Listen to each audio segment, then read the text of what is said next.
já fizemos nossa análise, lembrar para vocês assim, isso é uma situação hipotética que a gente criou, a gente não está tendo nessa reflexão o mais importante, que é o feedback do outro. Está faltando, é claro, não é?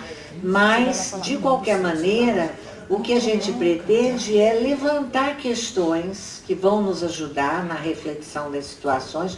Agora, a troca que a gente vai fazer ouvindo os grupos, né? E pensar que recursos a doutrina nos oferece para que a gente possa compartilhar esses recursos. É perceber o suporte doutrinário que nós temos para essas situações, porque o restante a gente não vai conseguir imaginar, que é exatamente dependendo da participação do outro, não é? O grupo 1 é o da Ana Lúcia. Vem cá, Ana Lúcia, fala aqui as conclusões. Olha, a gente vai passando os casos ali. O caso 1, o senhor F frequenta há alguns anos nossa instituição. Busca o acolhimento fraterno, deprimido ante a mudança de status social, ocasionada pela perda considerável de patrimônio face à crise financeira que o país vive. Obrigado a vender o imóvel em que morava, em bairro nobre da cidade, sente grande dificuldade em aceitar a nova situação e pede auxílio espiritual. Fala aqui por causa da gravação, minha querida. Ana Lúcia todo mundo conhece. Estão fundando o Grupo Centro Espírita Chico Xavier. Se apresenta então aqui e diz o que vocês conversaram, minha querida. Bom, eu sou uma aluna da Líbia, tá?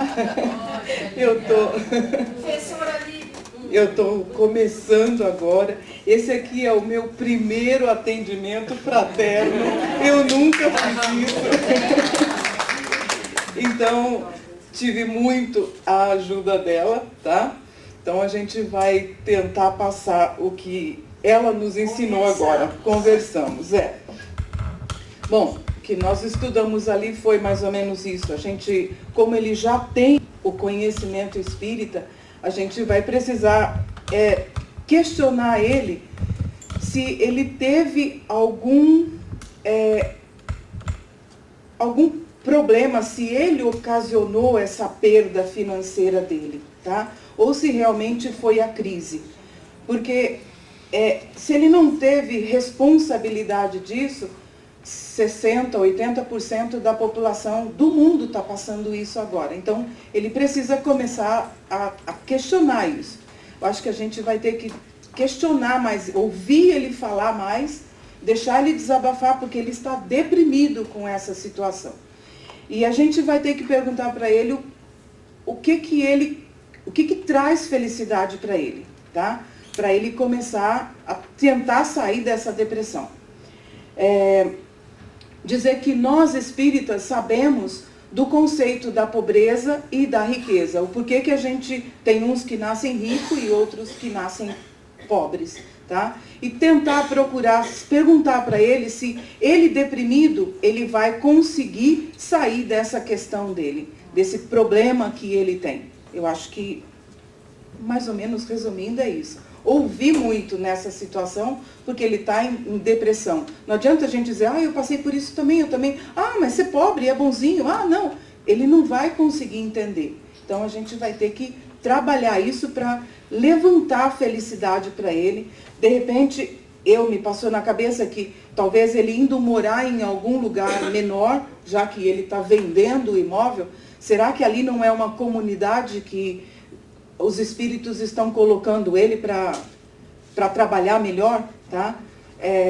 Não sei, a situação dele, talvez trabalhar, questionar o porquê que ele faltou tanto, se é que ele faltou, sabe? Saber se envolver no problema para poder tentar discutir com ele sobre isso. Assim, né?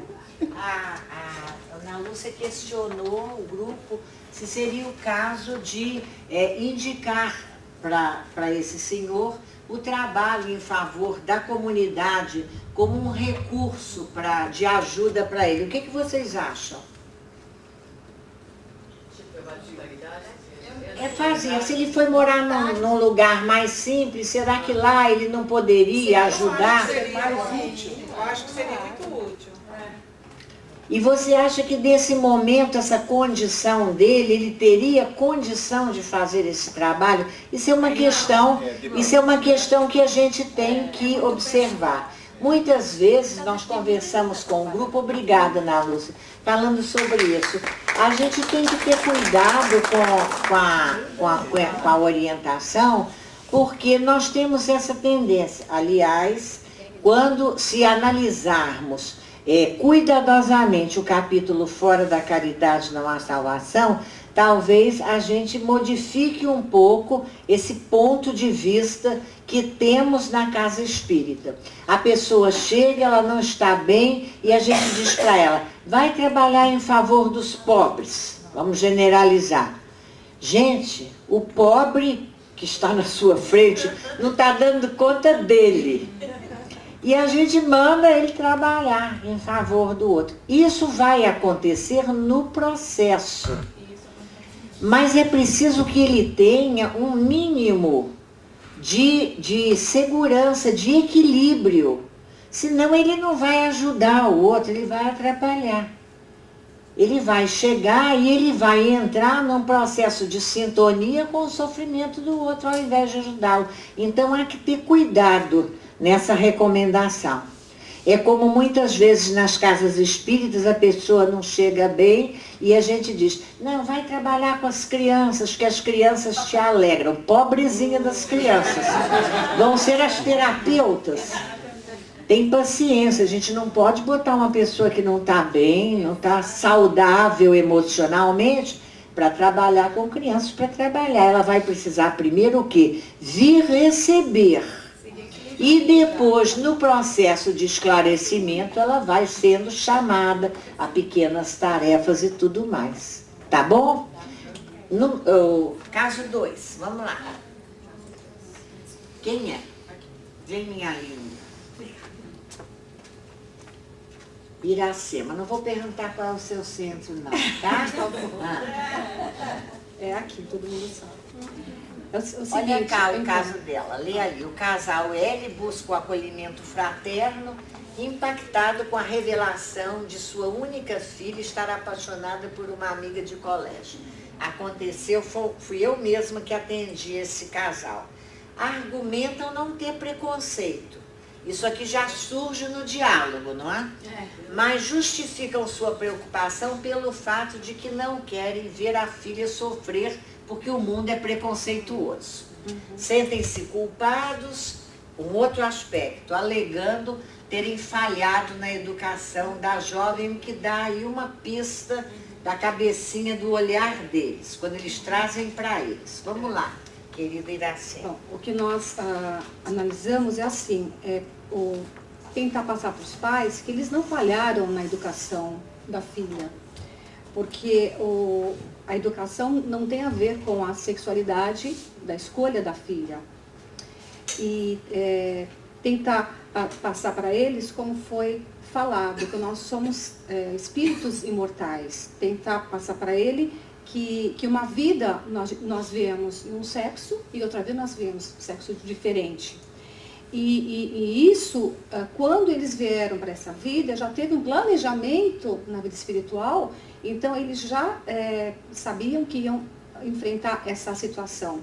Porque aqui, no caso, é um aprendizado não só para a filha, mas um aprendizado principalmente para eles, lidar com essa situação. E se preocupar realmente com a felicidade da filha. Se a filha estiver feliz, eles vão estar felizes também. Porque eles não têm que se preocupar com as opiniões das pessoas. Porque isso realmente é um preconceito. E se eles estiverem conectados com o ser imortal, eles vão tentar passar essa tranquilidade para a filha. E se a filha estiver feliz, eles também vão estar felizes vendo a filha feliz. Não importa se ela vai escolher um namorado ou uma namorada. Mais ou menos isso que nós... Você lembra de alguma obra da bibliografia espírita que você pudesse indicar para esses pais lerem? Tem o livro do Chico Xavier, que é Sexo e Vida. Vida e Sexo. Vida e Sexo. Muito bem. Olha, para mim é o primeiro. Há muita coisa sobre esse tema. Mas a palavra de Emmanuel no livro Vida e Sexo nos dá uma segurança, aliás, para casos de separação, problemas familiares, é uma riqueza. E lá Emmanuel fala sobre isso. A abordagem está muito boa, acho que é por aí, imaginando o diálogo com o casal. E eu, como tenho, esses hoje são amigos, interessante o desdobramento. Os pais, eles choravam os dois. Uma situação com muita pena da filha, uma filha única. E depois de algum tempo eu disse, vocês não querem trazer a moça a casa espírita? Mas eu quero que você converse com ela. Tudo bem. Então ela veio. E ela disse para mim, que bom, eu só vim te agradecer. Ela não queria orientação nenhuma. Ela disse, agradecer que meus pais estão mais tranquilos. E eles queriam que a gente desse uma orientação ainda, talvez numa expectativa de alguma mudança, né? Mas exatamente isso. Agora, tudo isso, sempre a gente lembrar que a gente vai colocar para eles, sugerindo, olha, sugere a leitura. Esse livro é um livro bom. Se a gente tem alguns livros, se a gente tem uma salinha de acolhimento, a gente pode ter na estante, nós temos lá alguns livros que são chave para ajudar no atendimento. Se você sabe, tem que ter o conhecimento doutrinário. Você abre, se a gente abrisse, Emmanuel diz no Vida e Sexo, o dia virá em que as criaturas olharão de maneira diferente para essa questão. Já disse que a gente está olhando torto. Então basta isso, olha, vamos levar, tem a livraria, tem o empréstimo da biblioteca, leva, reflete sobre isso. O conceito de felicidade, a opinião dos outros. Devolve a pergunta, mas a opinião dos outros é tão importante? O que você acha? A gente consegue viver sem que alguém não nos critique porque pensa diferente da gente? Porque nós discutimos que a filha deve estar feliz. A filha deve estar feliz. Quem não está feliz são os pais. A filha estava infeliz porque eles estavam num chororô dentro de casa que não acabava nunca. Mas é porque eles achavam que estavam falhando na educação dela. Eles tinham isso aqui, a questão trazendo para eles, não é? E a questão da educação, você lembrou bem, é importante, porque ela já é uma moça de estar na universidade, essa moça, essa jovem, já tem 20 e tantos anos, então ela hoje reconstrói também, porque não deixa de ser uma pretensão, muitas vezes, a gente ficar nisso. Se eu tivesse feito diferente, é um poder sobre o outro que passa, né? A gente está subliminar ali o poder. Eu teria decidido de uma maneira diferente, como a Alexandra Iracema lembrou, é um espírito imortal que vem com uma trajetória. E outra coisa, adorei que você falou, foi a questão da escolha. Olha, se ela veio para enfrentar os outros com a sua opinião, veio para o lar de vocês para encontrar em vocês amparo e fortalecimento. Chorando desse jeito, como é que você vai ajudar a sua filha? Não vai ajudar. Ai, minha, não sei o que. Né? Mas aí a gente, tá aqui, chorando desse jeito, mas você acolhe, né? Como é que você vai ajudar? Vou dizer uma coisa para vocês que eu gosto muito de fazer. Às vezes eu acho que a conversa podia ter rendido mais. Quando não rendeu muito, e às vezes digo, meu Deus, então tá, dá cá um abraço. Pronto, dá cá um abraço. A gente dá um abraço e consola também com um abraço. É muito importante. Agora me lembrei da querida. Obrigada, meu amor. Vamos lá. O caso 3, olha lá. Eu gosto das pausas. A senhora R, vem quem é aí do grupo 3, busca o acolhimento na expectativa de orientação espiritual. Não sei se é que acontece isso. Eu queria uma consulta. No seu centro faz consulta? Estou perguntando. Não, Tô te nós vendo. fazemos acolhimento fraterno. Faz aí você vai explicar que não tem consulta no centro, né? Então tá. Porque aqui a senhora quer a consulta para orientar de como agir com um filho de 45 anos que não trabalha e depende dela para viver. Ela é uma senhora doente, idosa, vive com poucos recursos, mas não tem coragem de negar este auxílio ao filho, pois se sente em dívida com ele por ter tentado abortá-lo durante a gravidez. Vamos ver o que o grupo diz para essa senhora. Em primeiro lugar, a gente precisa conversar com ela a respeito de que ela não... A culpa que ela sente, né? Veja bem, sente em dívida com ele por ter tentado aborto durante sua gravidez. Fazer ele entender que é um sentimento inadequado, porque, na verdade, nem Jesus nos culpa, nenhum de nós. Quem somos nós para culpar alguém ou a nós próprios, não é? Então, tem de fazer ela refletir sobre isso para ela conduzir para o segundo item da conversa que vamos ter com ela, né? Que seria falar com ela, a senhora já conversou com o seu filho? A senhora não ama o seu filho? Amo, mas se eu conversar com ele não vai me amar mais, ele vai ficar bravo comigo, né? Porque ela tem aquele sentimento de culpa. Isso a gente precisa... É difícil porque nós estamos tomando aqui como uma primeira vez da pessoa que nem conhece a doutrina de Jesus, né? Nem conhece a doutrina espírita, veio ali buscando um atendimento, uma orientação espiritual, veja só. É difícil, mas a gente, em primeiro lugar, gente, num acolhimento desse, uma orientação que a gente vai dar, lá na nossa casa a gente pega nas mãos da pessoa, põe ela bem pertinho da gente, ora com ela primeiro e a gente fala, vamos ver o que a espiritualidade tem para a sua orientação, porque geralmente a própria pessoa dá a solução. Conforme a gente vai conversando, é interessante, eles mesmos vão falando, às vezes eu podia conversar com meu filho, aí a gente reforça justamente isso. Ele vai te amar mais ainda.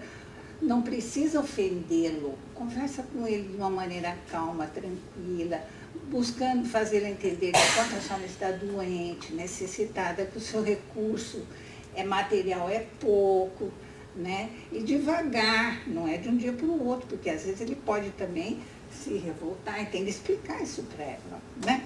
Agora, o que nós aqui na casa podemos oferecer com o seu pedido, essa expectativa de orientação espiritual, é dizer que a casa pode dar suporte à senhora no sentido de vir às reuniões públicas, assistir às palestras, tomar os passes, explica nesse momento o que é passe, rapidamente.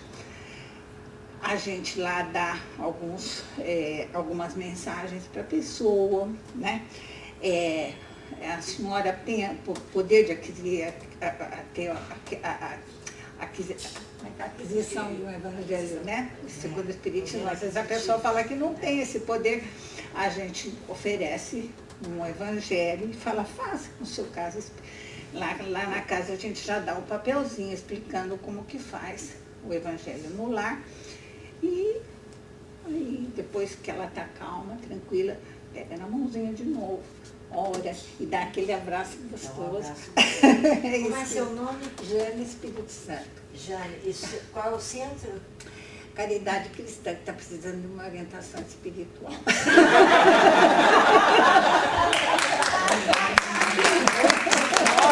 Coisas importantes a Jane lembrou. A recomendação, a gente vai ver depois nas dicas, a recomendação do culto no lar, da oração no lar. Você tem feito a sua oração? Agora, nós temos, e dentro da nossa bibliografia, o que essa mãe poderia ler para entender que amar o filho é também dar limite. Limite. O problema aqui do jovem é a falta de limite. Ele não trabalha, ele não trabalha com 45 anos, vive sustentado pela mãe, ainda faz algumas exigências, e ela, com esse sentimento de culpa, nesse caso é até uma pessoa que conhece a doutrina, mas interpreta erradamente a doutrina. Porque ela diz, mas se ele me foi dado como filho, eu tenho que aceitar. Eu disse para ela um dia, olha meu amor, mas toma cuidado, porque amanhã ou depois, ela já conhece a doutrina, não é chegando a primeira vez. Não, mas não tem importância, você fez a análise da primeira vez. Mas no caso de não ser, dissemos para ela, porque você recebeu esse filho para educá-lo. E se a gente tivesse que falar alguma coisa que é de um, vamos dizer assim, de saber popular, porque todo mundo conhece, fazendo uma referência até a Jesus, ao Novo Testamento, o que é que a gente poderia também dar como exemplo de suporte, subsídio doutrinário? Passagem do Evangelho de Jesus, conhecidíssima. Quando o filho quis agir, o filho chamado pródigo, insensato, o pai não foi junto, vigiando, ficou esperando que ele caísse em si para voltar, mas ele precisa viver a responsabilidade da sua ação. Todo mundo trabalha, ela vive de uma magra aposentadoria e ainda proporcionando. Esse é um exemplo, esse é um caso muito interessante, porque mostra para a gente a confusão que a gente faz em nome do amor. Ela, por amor, está contribuindo para que ele praticamente perca a sua encarnação. Pois é, e a culpa? A culpa a gente tem os mecanismos, e uma coisa que a gente... porque naquela época eu fiz o aborto. Então você fez porque naquela época você não sabia. Agora você sabendo, você tentou, ele está aí junto de você, você vai ter a oportunidade de ajudá-lo. Agora vamos entender o que é ajudar. Ajudar não é ser conivente, olha a conivência que vimos lá atrás, ser conivente com o engano, não é isso? E acaba gerando dependência também, né? Dependência. E responsável, inclusive, pela própria... E ela também é responsável pela saúde dela. Olha como é que é sério, não é? Vamos lá para o quarto. Se alguém lembra, olha, nossos filhos são espíritos, Hermínia de Miranda, riqueza, se a pessoa tiver condição de ler. E essa jovem aqui do grupo 4, nada... Deixa eu só terminar, estou terminando. Não é melhor? Hã? São 8. Vocês preferem parar? Por mim, tudo bem. Deixa ela fazer os 4, que ela já vai lanchar.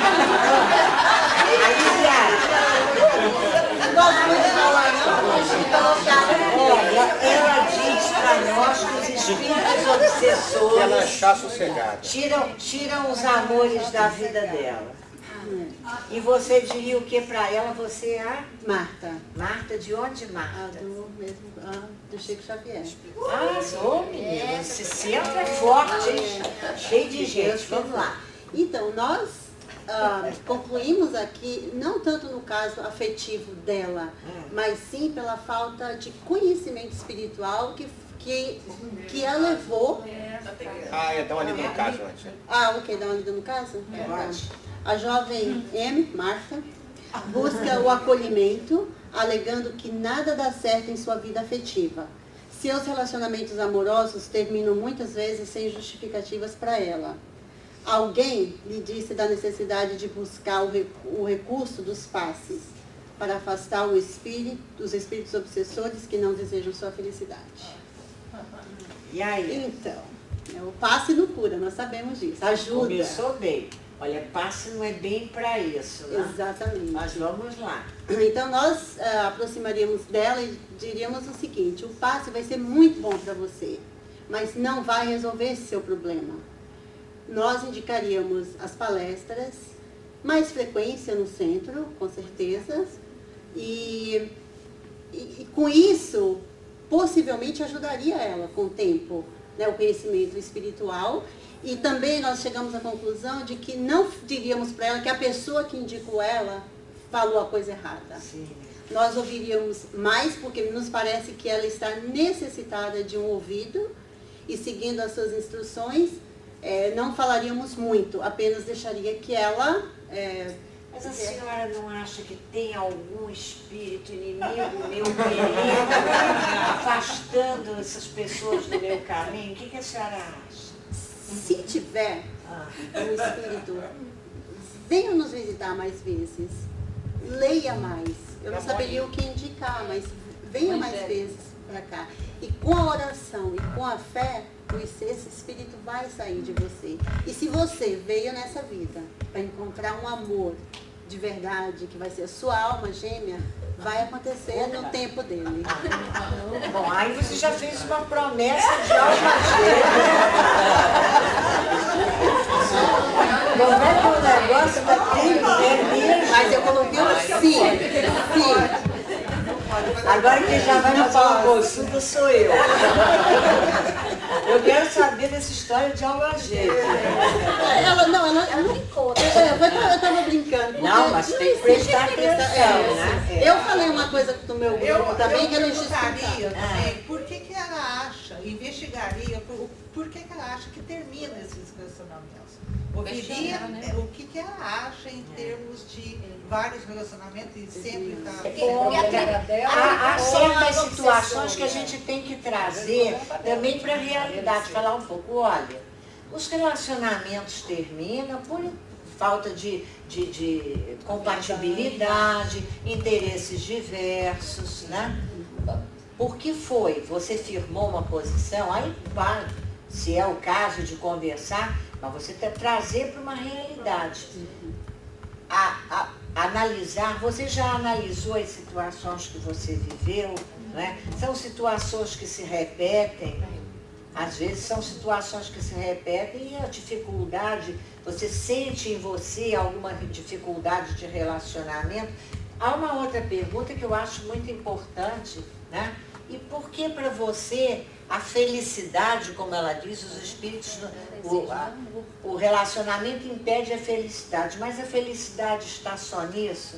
Talvez se você não esteja tão focada nessa ideia, depois a coisa aconteça naturalmente. Quando a gente fica muito focada, até cria dificuldade, né? E você não percebe, então você vai conversando, mas não fazer promessas, né? Dizer que a frequência casa espírita, você falou muito bem, se houver alguma influência espiritual, ela naturalmente vai sendo afastada com a frequência casa espírita, porque a gente sabe que, independente, só para a gente fechar, que é um dado importante que a gente vai aproveitar, muitos centros, não há crítica, é só uma reflexão. Então eu vou botar o seu nome na reunião de desobsessão. Não, isso não. Não, primeiro que você não deve dizer isso, não há dúvida, não é? Nós vamos ver depois, há situações assim. Não vamos, se a pessoa levanta, mesmo que você intua que ali há uma presença, não nesse caso, enfim, de uma influência obsessiva, isso não deve ser comentado. E nós sabemos que não há necessidade de colocar o nome. Os espíritos estão ali e o simples fato da pessoa estar fazendo, participando da casa, a sua necessidade eles já vão conduzindo. Maior espaço de desobsessão, de recolhimento das necessidades é reunião pública. E a gente não vê, não está botando nome, não está levando nome. Não precisa e nem deve, na reunião de desobsessão, dizer nome. Vamos fazer um trabalho. Às vezes são pessoas conhecidas e a gente passa por uma indiscrição, né? Discrição. Tá bom? Boa sorte para a moça, para Marta.